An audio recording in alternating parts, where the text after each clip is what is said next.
reaction and the faster it's going to heal. And the most you get in, again, the higher the dose rates, the faster it will heal. It's more than your body can tolerate at one time. Okay, and it doesn't last long. It wears off. Nobody has ever died. We have no record on the whole planet of anyone ever dying from eating too much cannabis or drinking too much cannabis or smoking too much cannabis or in any way you want to ingest it. Nobody has ever died. We have no records of this ever. So, and cannabis, if you know, is one of the very first plants that we as Homo sapiens, as people who first started to walk this earth, have had the longest relationship with is cannabis. Because it's got so many different uses. There's so many different ways we can use it. Just one quick question. The ethanol or alcohol you're using, where do we get that from? And I think, can you get it from IGA, I think, over the road? Okay. Is that right? Ethanol is the only drink that they sell at the pub. It's the only alcohol that you're allowed to drink. All the other ones are very dangerous. Alright? So what we want is an ethanol that is above 80%. Okay? And you can get them from the pub. They do sell them. They're very expensive. You probably have to sign a form to say that you understand just how strong it is, because, you know, it's a poison. It's a carcinogen. It will cause problems if you don't use it wisely. Okay? So you must, like, it has a specific job that you do to use it for medicine, and dose rates also govern the difference between medicinal and recreational. Okay? Recreational is, you know, around about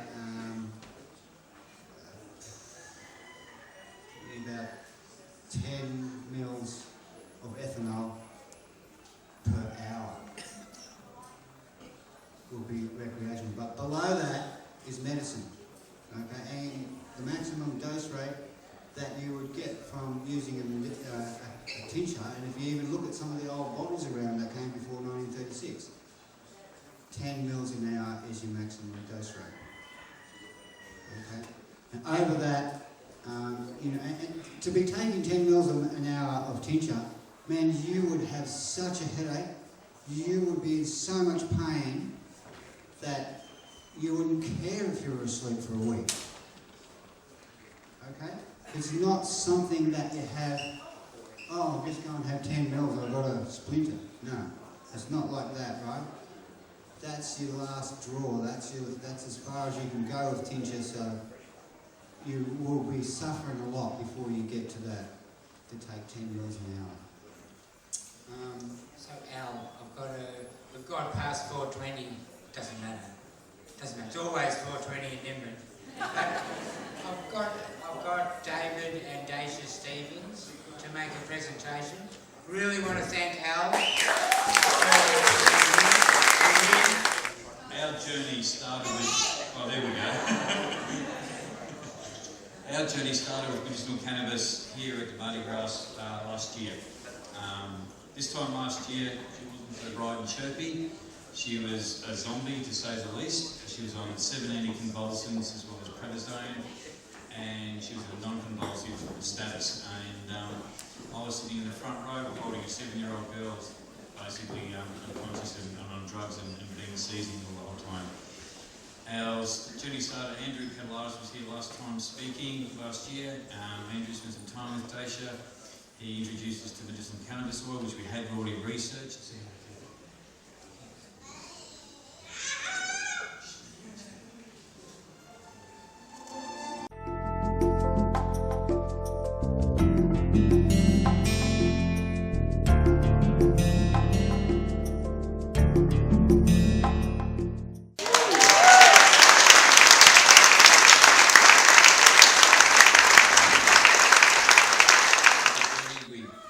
We were reported to community services when we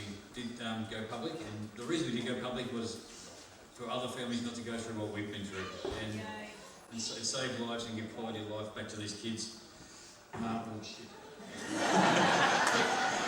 So, and look, we were fortunate. Our local member did listen to us, and we did get reported to community service. He was actually in our land room waiting for them to turn up, and he told. They don't. They really don't.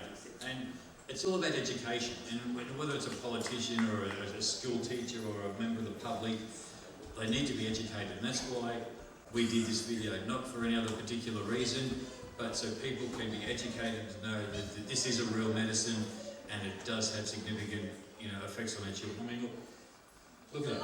She's alive. At Mardi Gras last year, she was unconscious laying on the ground. And further to that, all those anticonvulsants she was on, we're not on them anymore.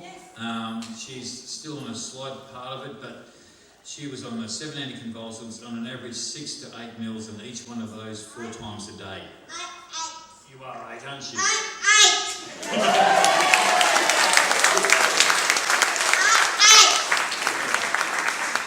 don't need to speak. Appreciate everybody, but people out there do need to be educated, and we need. That's why I made the video. Stop being silly. Oh, I'm being silly, am I? So, yeah, that's an updated version. There is one on YouTube, but if you just Google Dash Magic Symptom, I will upload that to YouTube, so it is updated. But yeah, it'll be out there to be shared. Absolutely, I've given it to politicians, and they've told me that their whole office staff have been in tears. So it does have that effect, and that's the effect that we need to get across. So these mainstream politicians, and not only just politicians, but the police, school teachers. The general public, everybody needs to be able to see that this is genuine and this is real.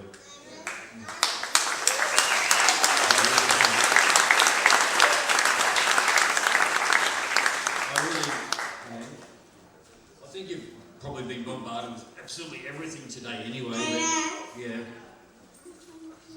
You can talk to the people. And also, just on those things too, she wasn't able to read or write or any of those things, or toileting. We've done toileting 4 times because the regression, she'd lose how to do those sort of things. I was interviewed just recently, and they said, "What's the best thing you've ever since being on cannabis?" And it was receiving a Father's Day card that she wrote herself.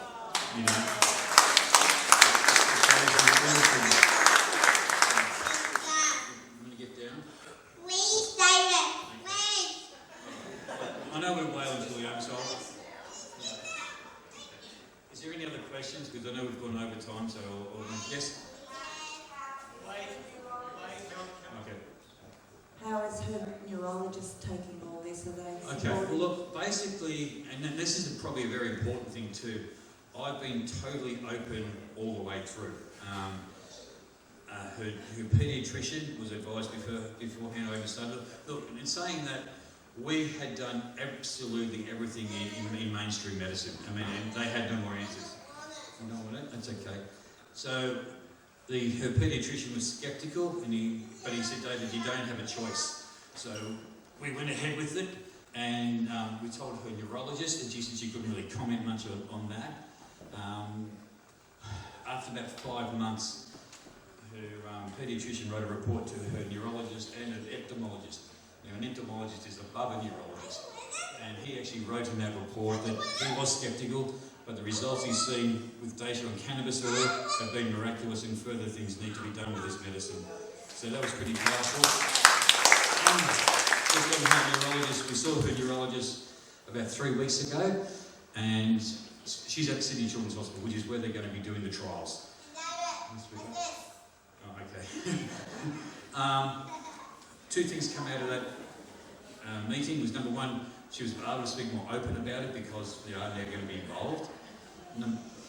Number 2 is she said 2 very important things to me. She said, number thing with David, she said, we're ecstatic with Dacia's results. She said, but at the end of the day, David, you've done this, we haven't. And to top it all off, after going down to see her neurologist every 8 weeks for the last 4 years, she said, David, we don't need to see you or Dacia. We're a phone call away if you need us, but we don't need to see you. And that's pretty powerful.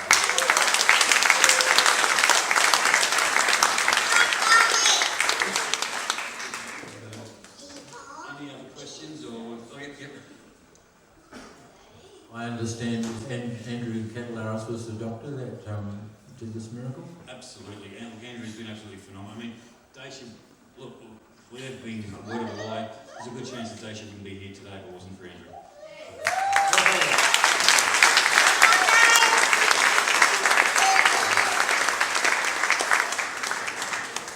What are you working with? Are you working with CBDs or THCAs?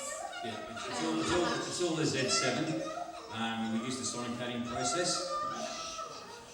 Yeah. And each.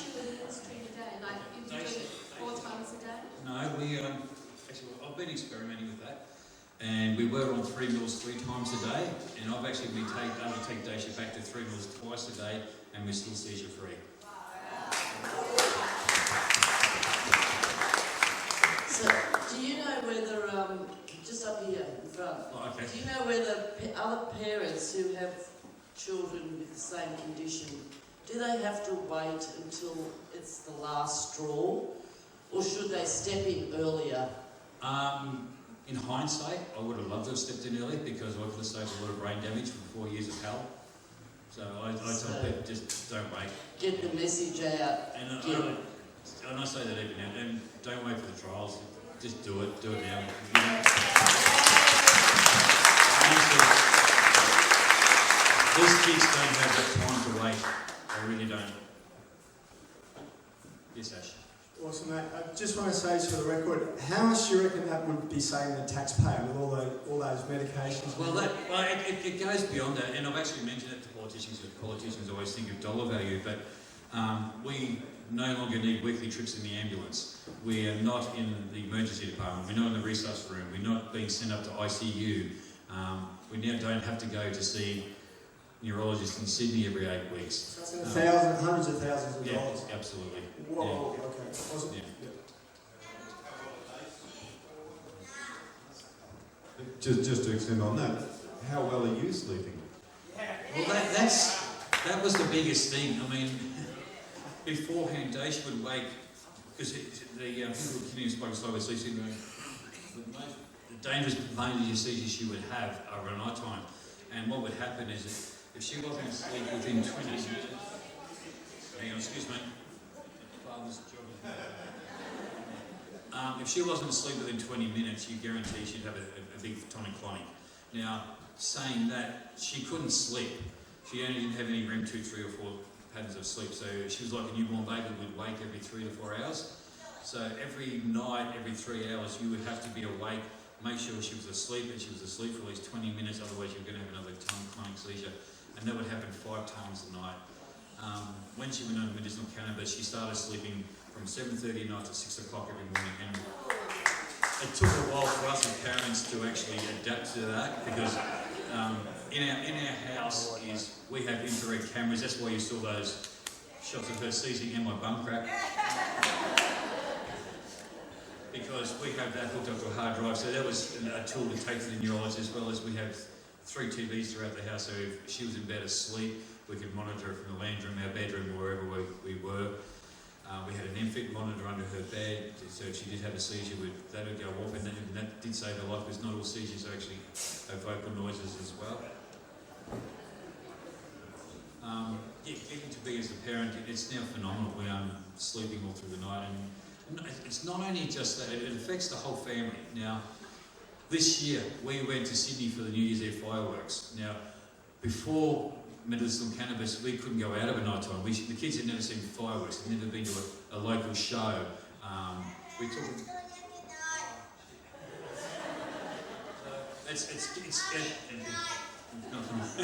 it's given quality of life not only back to Daisha, but to the whole family.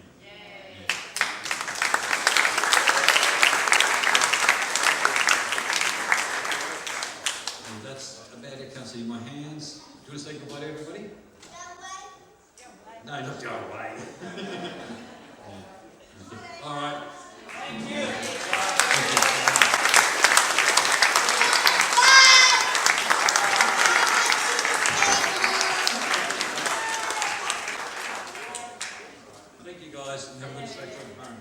so much, David.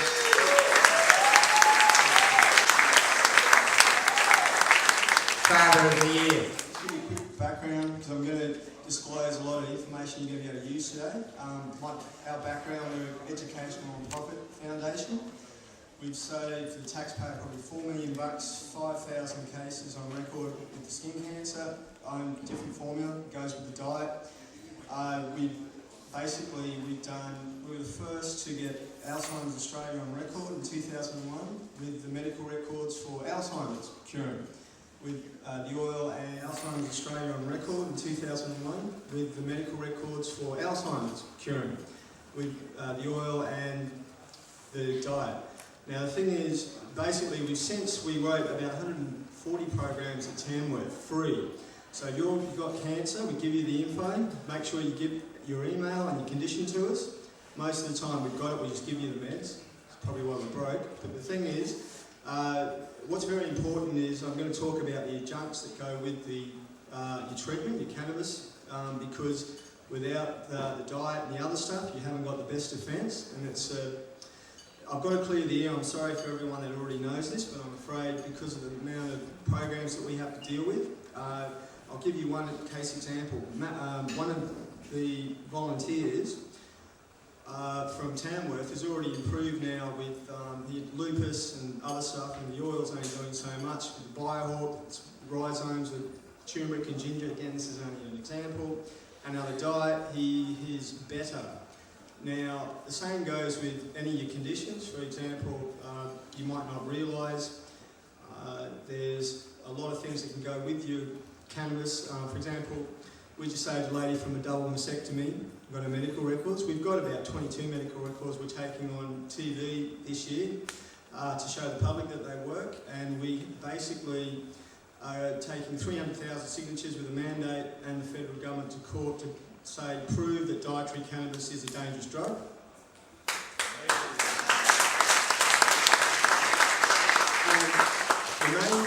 The main thing, again, I've only got 20 minutes, so I just want to try and race and give you guys stuff to take home.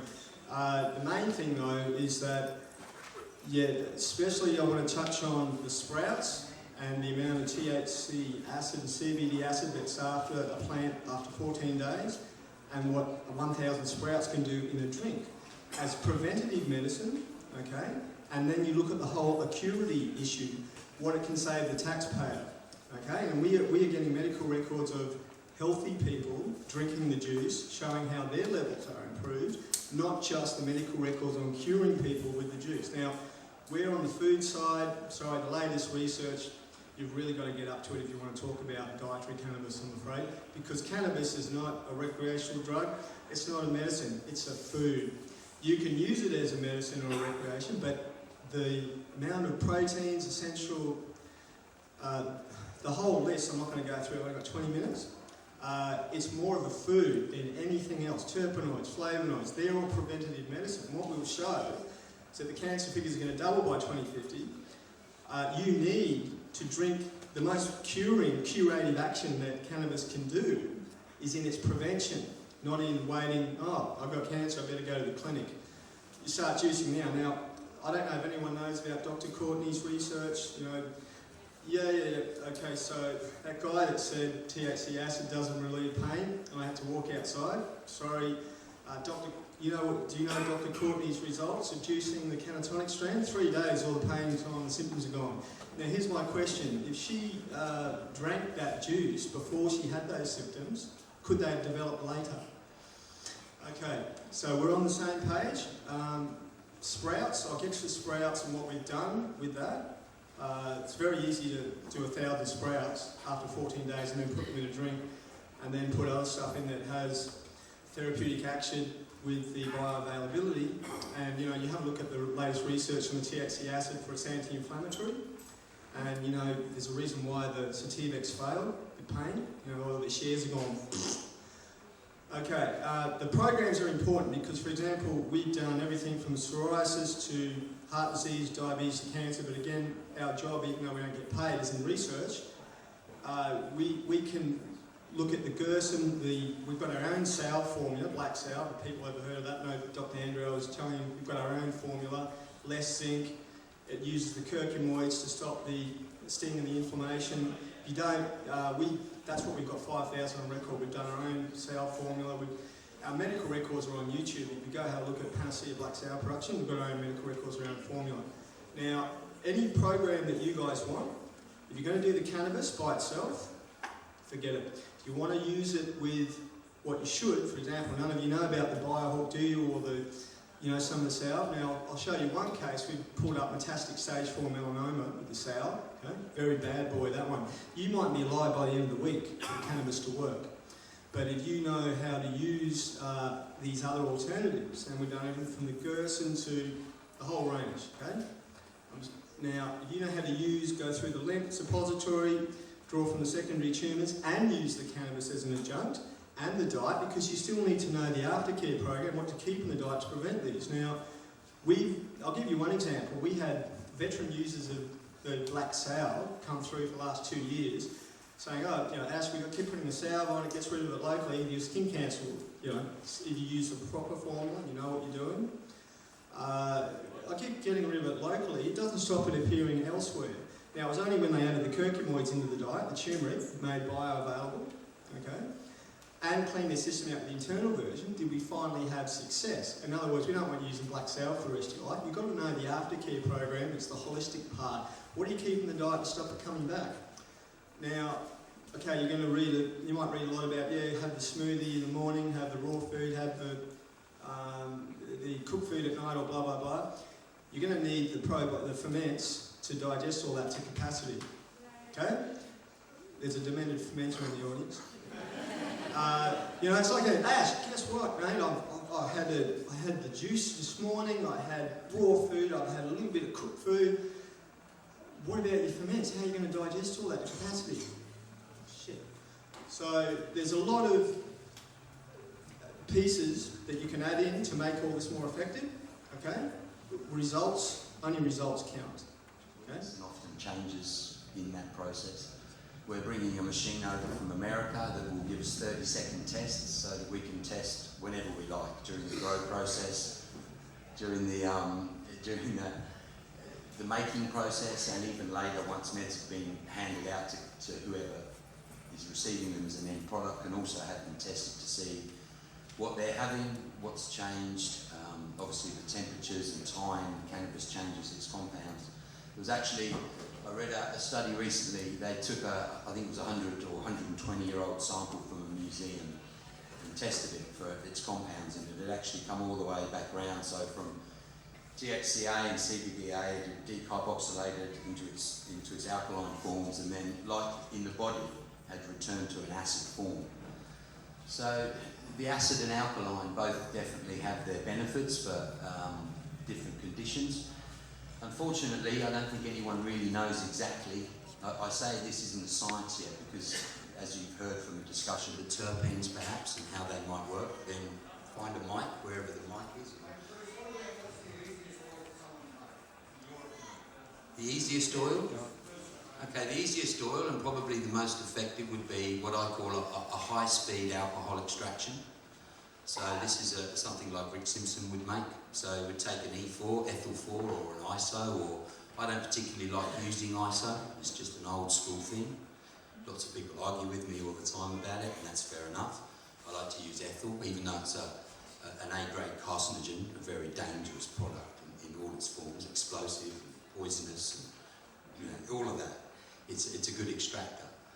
So the fastest method would be to put your flowers or your leaf or whatever you're extracting, either fresh or dried. If it's dried, it is actually partially decarboxylated to a certain degree, and the longer it's been dried, the more transformation to THC and CBNs, which is after THC, will occur.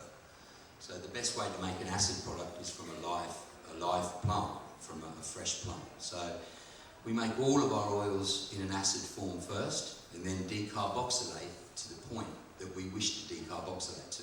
So the question that came up before about decarboxylation depends how you're doing it. For instance, if you're doing a butane extraction, the one everybody hates, but the one everyone's talking about at the moment, needs to be purged, which is a vacuuming process and a heat process. So this can be done without heat and just vacuumed out, but it takes a lot longer. or you can add heat. Now, when I do my waxes, I either mix them with water and give a longer, higher decarboxylation process so that I get more of the alkaline product, or we can do a slower, low heat purging, which will give us a mix, THCA. I mean, again, I can't test everything as I do it. This is all theory, and we work on the best methods that we can. So, as it's been mentioned before, all the cannabinoids actually boil at a different temperature. So, to decarboxylate them all, you need to run through a full temperature range. And obviously, the lower ones that decarboxylate at lower temperatures will burn away quicker and evaporate quicker. This is actually a way to make a very strong oil. Rick Simpson, for instance, before he retired last month, found that if he uses a still to evaporate his high-speed solvent oil, the evaporate is pure THC and fully decarbed, an incredibly strong product. And you can just scrape that off the side of the glass. And what you're actually leaving in the bottom is the other cannabinoids, specifically CBDs. They're heavier, they're not as volatile. So that, and just so you know, that's how we split our oils. It's like an oil refinery. You just work on temperature. So every oil has a different evaporation point and boiling point. And if you use crude oil, it evaporates off and gets separated as petrol or oil for your car or whatever. It's exactly the same with all oils. It's like milk processing or anything. It's the same sort of thing. So that's to decarboxylate your product. When you make a whole oil at home, let's say you macerate into alcohol for a day or two. Some people do it for an hour, some people do it for a minute, some people do it for a month. All different products. They would all decarboxylate at different temperatures, at different rates. And that comes through experience. And that's the problem with making oils. I can tell you, I can answer your questions now, but you have no way to test your product, and you have no way to be sure of whether what you've done is correct. So I'm working very hard to try and get testing equipment. It's not the easiest thing. That's what I need to understand this properly.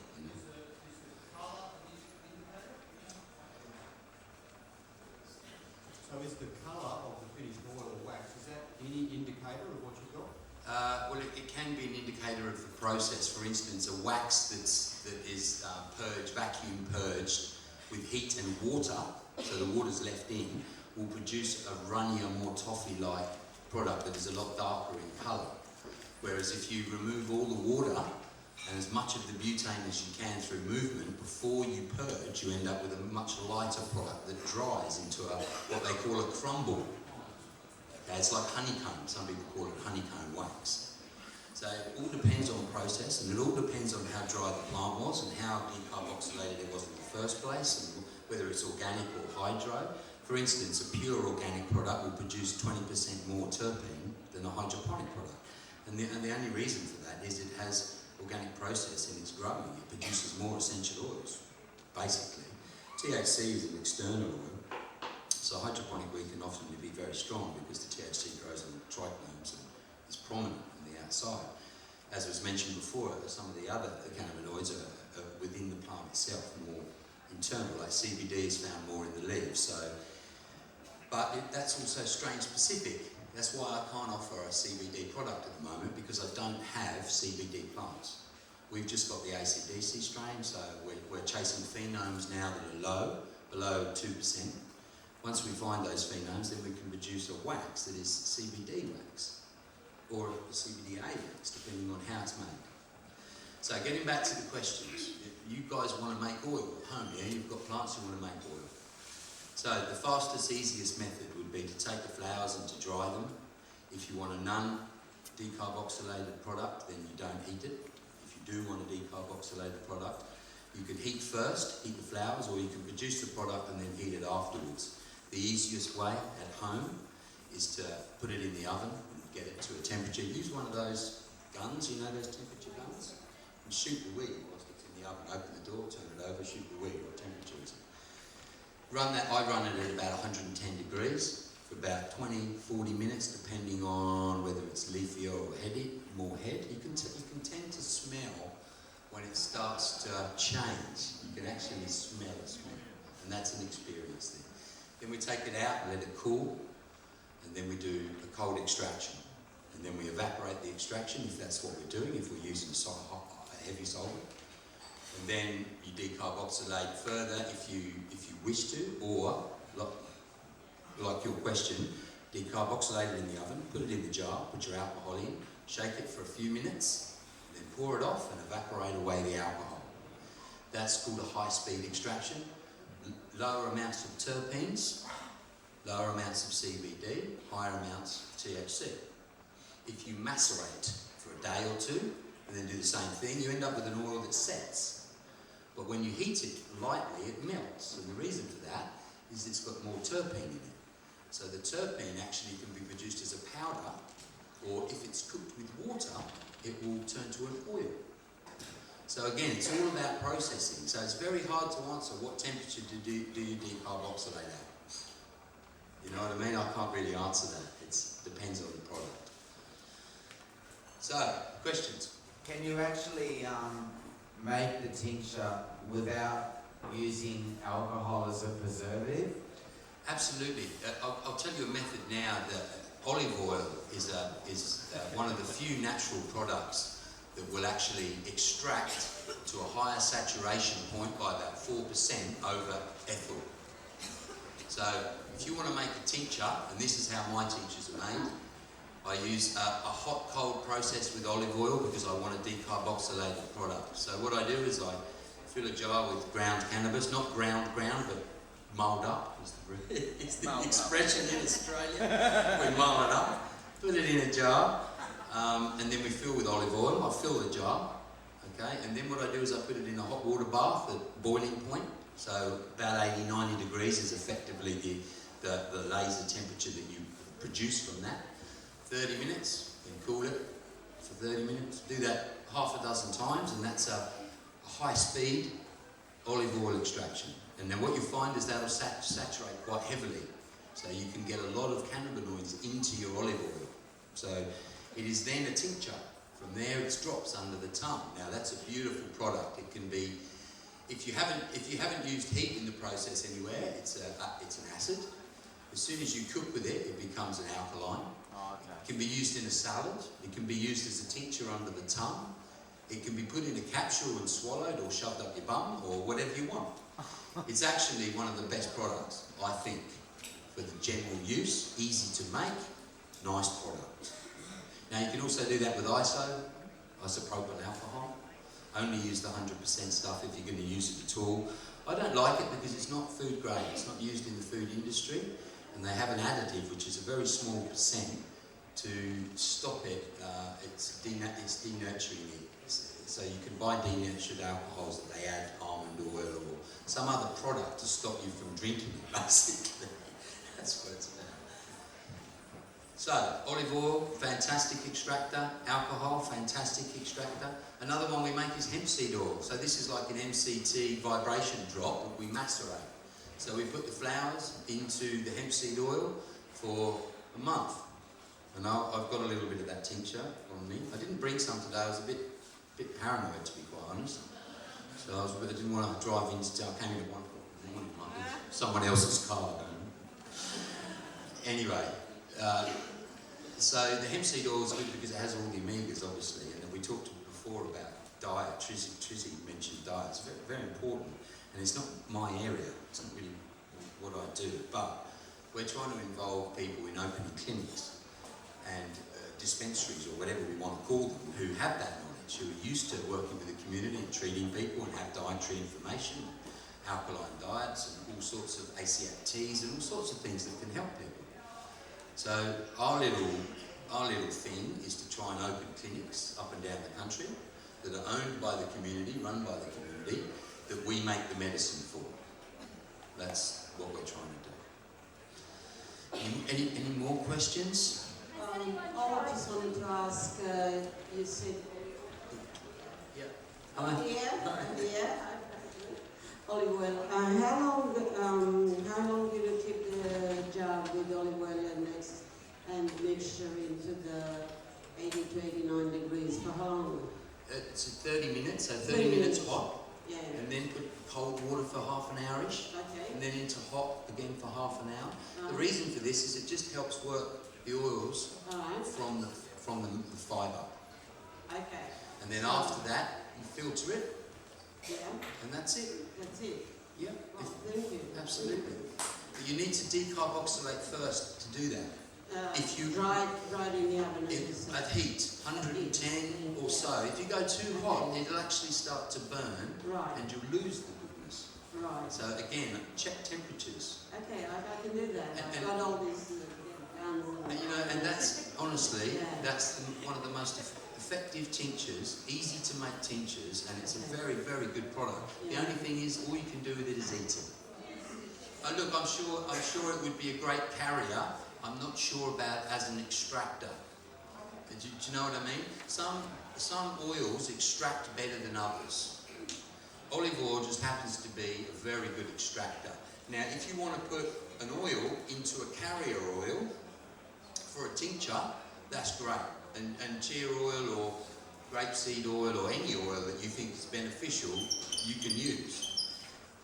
I'm talking more about extractions. Now, to extract in that oil, I'm not sure. Would probably work. Never done it. Okay, and with your pain, would that method that you just explained then, the hot cold, rheumatoid arthritis? For rheumatoid arthritis, I would put the omegas back in. You know how fish oils and stuff can help with. So I'd be using. What I would do is actually make a high strength oil, a whole plant oil. I'd then mix it with the carrier oil that you want for your benefit. Does that make sense? Sorry, it's hard to answer sometimes. We just spent 10 grand on an extractor yesterday so we can use CO2. It cost 10 grand. It's going to take me years to recoup that money. So it's a difficult thing. So yes, you can do double extraction. So with the butane, we'll run 1 or 2 cans and we take off a really high quality, high THC wax. Then you can dry it. Get rid of all the butane and then process it through alcohol and take out another layer of oils. You know what I mean? It's all about extraction speed and extraction intensification. So tell us about your new extractor you're getting. Okay, it's a closed loop system. At the moment, all of these problems we've been talking about, putting gas into the air and blowing people's houses up, yeah? It's a real problem. The way to do it is to have it in what we call a closed loop system. So you have a machine that you put everything in and you bolt it all down nice and tight, and then you form a chemical reaction that does the extraction for you in a closed loop, and then it stops, and then you open it up and stand back a bit, and then you have your extraction that's ready for purging. Now, purging means to remove any solvent. Now, we do that with vacuums, because as you know, when you reduce air pressure, something will boil at very low temperatures. So that allows us then to decarboxylate to our needs, or to your needs. And to be honest, no one's really doing that yet, very much. You know what I mean? Everyone has their method and they have a method, and that's what they do. Sorry, Bruce, can I just ask I'm down here, darling. Where are we? Okay, sorry. When we were talking about hemp seed oil and olive oil, is hemp seed oil a good extraction oil, or is it just a good carrier oil? It's an awesome carrier oil, and I would rate it an average extractor. Okay, well, I'm going to, very soon, you can find my page on Facebook, all right, Medicine Man Concentrates. Soon I'm going to release a price list, but in that price list it also has a strength rating on how well it's extracted the product. We tend to use 1 gram per milliliter for all of our tinctures, okay? And our extractions, we obviously purge away all of the solvents, so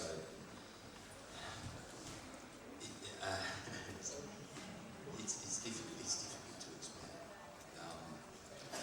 With the olive oil one, which I think, and the hemp seed, the olive oil is a very good extractor, probably one of the best. The hemp seed does extract, we know this, but we haven't been able to test the quantities yet. Does that make sense? Yeah. So we don't know exactly how well it extracts yet. It's like the chia question. I'm sure it will extract, but how well and at what saturation level it reaches, because that's what it's about, saturation level. All right, so how have you tested the olive oil extraction? How do you know that that's working? You're saying you don't know that it would work as well in hemp seed oil, but you know that it works in olive oil. So well, how just do you know that? from countries that have done it already, that they can test.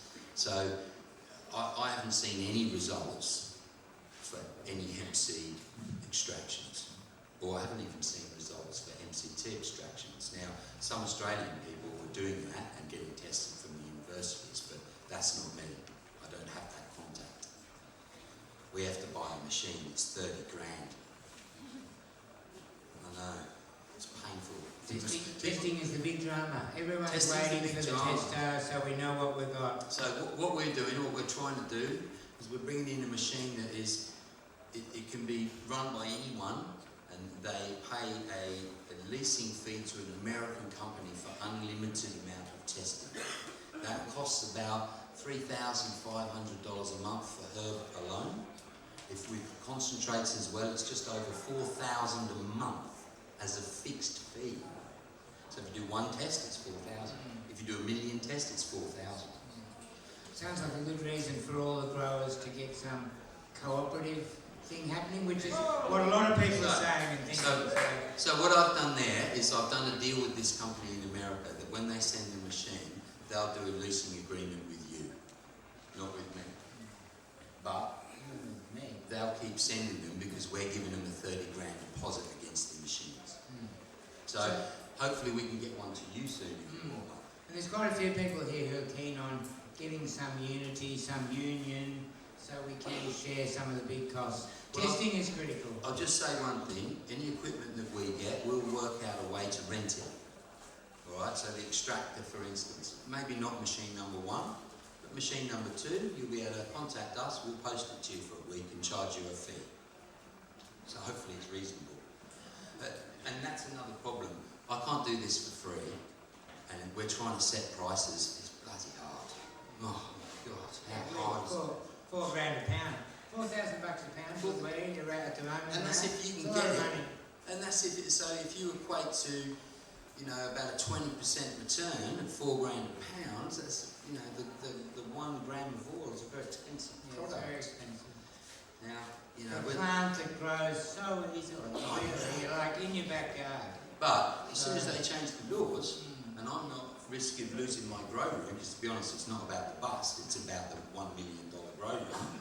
If they're not going to take that off us anymore, then we can reduce the price dramatically. It's about whether they're going to take our livelihoods away or not. And at the moment, you know, I'm standing up here on camera and I'm risking my livelihood. You know, I could just be in the recreational market like I used to be and be undercover, make 3 times as much money and no one would know what I looked like. So we're all making our own sacrifices. I get bagged out all the time, by the way, every day. There's people in this room right now that hate me. So it's a difficult road. There's a lot of hurdles. There's a lot of bumps. I'm just trying to drive along the road, you know what I mean?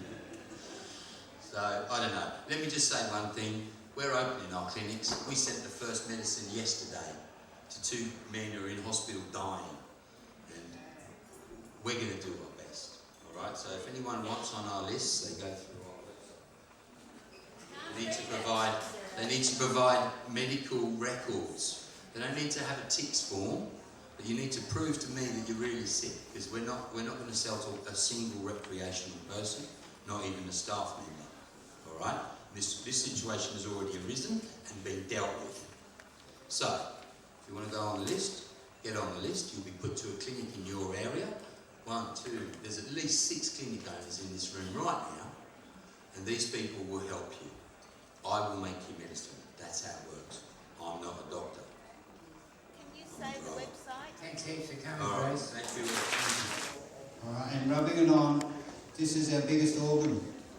Alright, we drink litres of moisture from the air every day that we don't even know about, hey? Capsules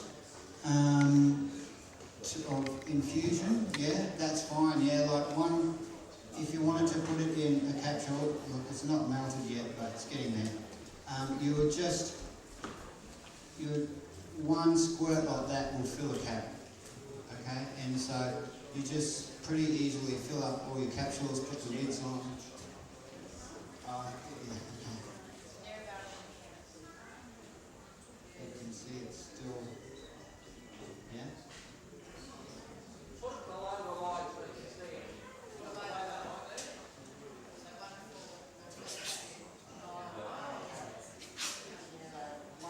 One squirt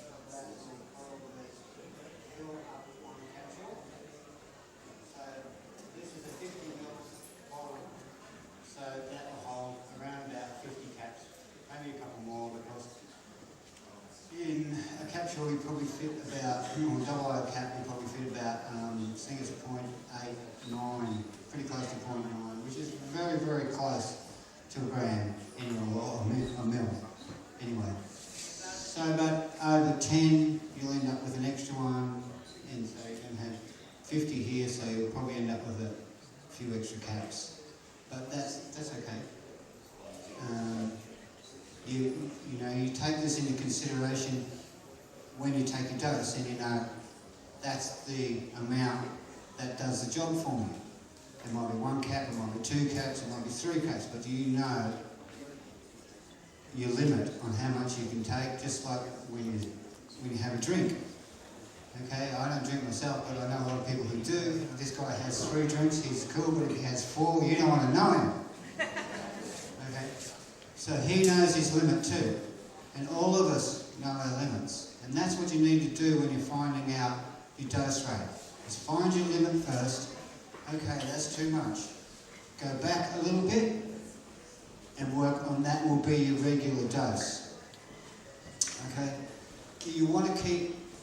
Medicinal cannabis therapy is dose dependent, and that means the more you have in your blood, the faster you will heal. Okay, so your healing rate, how fast you heal, is dependent on your dose rate. Big doses, fast healing. Small doses, still get to healing, but slower. So there's no need to panic if you run out. You can just cut it down a little bit more and get yourself through it. You will still get to healing, not as fast, but you'll still get it. Okay. Yes? To treat somebody with terminal cancer tumours, yeah, which one would you recommend and how much? So if it is a large tumour. Look, I think a combination of things is very important, okay? First of all, medicinal cannabis therapy is Band-Aid therapy, okay? It will offer you some form of relief. It will offer you some form of protection. It will quell your symptoms, but it won't stop it coming back. The reason why it won't stop it coming back is because it's not lack of cannabis that causes cancer or epilepsy or whatever that you're suffering from. Has a Okay? lot of it been shown to actually reduce tumours, the size of tumours? Oh yes, definitely that can happen. So it does? Yes, it certainly does. At first, it might make a tumour swell, okay, because cannabinoids attack cancer tumours on 3 different levels that we know of so far. Probably a lot more, but the 3 levels that we know of are autopathy, which tells it to turn off, and it's going to be replaced, and that happens to every cell in our body. We replace it, okay. The next one, because it's being turned off and told to being turned off, its DA is torn up. It's not allowed to make any bigger veins. It's not allowed to make anything bigger or grow in any way. So it restricts its growth, okay? And the third thing it does is it stops it from spreading. So if it metastasizes or tries to get away and into the blood and somewhere else, the cannabinoids can scrub out the free radicals. They're called free radicals that do that, and that's what cannabis does. It's an antioxidant. It's the most powerful antioxidant that we know of, and that's what antioxidants do. They scrub out the free radicals. Okay, so whilst this is happening, this tumour is going to get very upset because it wants more blood and it wants to grow, and it's being told it's got to die. It doesn't like that, so it's going to get inflamed, but only by 10%. Okay, if it inflames more than 10%, then that's not an inflammation, that is a growth. Okay, so it will swell a little bit, and then it will shrink, and continue to shrink until it's gone.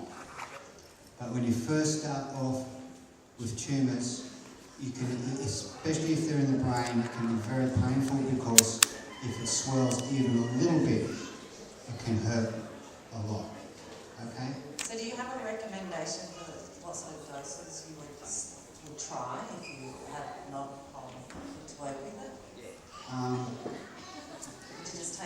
much as that, would that person just try and take as much as they possibly could in I the would- strongest form? That's what I would recommend personally. And because of the dose dependency of medicinal cannabis therapy, the faster you get it in, the faster you're going to get some reaction and the faster it's going to heal. And the most you get in, again, the higher the dose rates, the faster it will heal. Okay, but like you can't go and eat an ounce of hash oil and say, that's it, my cancer's gone. Alright, because you're not going to wake up for a month, you're going to sleep. And you don't really need to deal with that. So that's what we call an overdose, when it makes you go to sleep. Alright, because it's not an overdose, it's just over tolerance. It's more than your body can tolerate at one time. Okay, and it doesn't last long. It wears off. Nobody has ever died. We have no record on the whole planet of anyone ever dying from eating too much cannabis or drinking too much cannabis or smoking too much cannabis or in any way you want to ingest it. Nobody has ever died. We have no records of this ever. So, and cannabis, if you know, it is one of the very first plants that we as Homo sapiens, as people who first started to walk this earth, have had the longest relationship with is cannabis. Because it's got so many different uses. There's so many different ways you can use it. Just one quick question. The ethanol or alcohol you're using, where do we get that from? And I think, can you get it from IGA? I think that over right? Okay. Is that right? Ethanol is the only drink that they sell at the pub. It's the only alcohol that you're allowed to drink. All the other ones are very dangerous. Alright? So what we want is an ethanol that is above 80%. Okay? And you can get them from the pub. They do sell them. They're very expensive. You probably have to sign a form to say that you understand just how strong it is, because, you know, it's a poison. It's a carcinogen. It will cause problems if you don't use it wisely. Excuse me. Okay? So you must, but it has a specific job that you do to use it for medicine, and dose rates also govern the difference between medicinal and recreational. Okay? Recreational is, you know, around about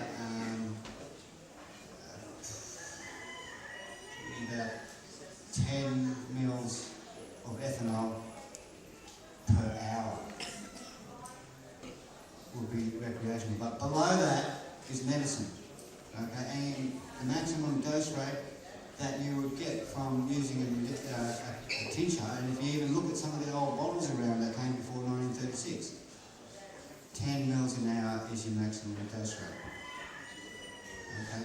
And over that, you know, and to be taking 10 mils an hour of tincture means you would have such a headache, you would be in so much pain that you wouldn't care if you were asleep for a week. Okay? It's not something that you have, oh, I'm just going to have 10 mils, I've got a splinter. No, it's not like that, right? That's your last draw. That's as far as you can go with tincture, so you will be suffering a lot before you get to that, to take 10 mils an hour. So Al, we've got past 420, doesn't matter. It's always 420 in Nimbin. I've got David and Dacia Stevens to make a presentation. Really want to thank Al.